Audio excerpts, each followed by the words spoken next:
ছোট্ট ছেলে একটা ভুল করে গর্তের মধ্যে হাত ঢুকিয়ে দেয়, হাত ঢুকালে সেই খাওয়ার, তারপরের একজন কিন্তু আবার হাত ঢুকিয়ে দেয়, সেও কিন্তু এরকম একটা খাওয়ার পেয়ে যায় যেটাকে লাড্ডু বলে।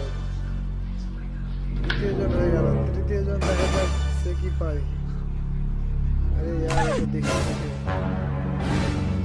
ভিডিওটা ভালো লাগলে অবশ্যই একটা লাইক করবেন, চ্যানেলটা সাবস্ক্রাইব করবেন। আপনাদেরকে হাসানোর জন্য নিয়ে আসে এবং খুঁজে খুঁজে নিয়ে আসে।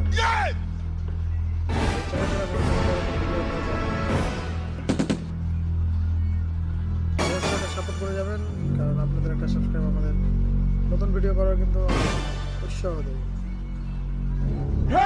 এরকম ভাবে দেখতে থাকে, তো দেখাই যাক কি করে সে লাস্ট পর্যন্ত। কিন্তু বুঝতেই পারে না যে কি হচ্ছে আমার সঙ্গে।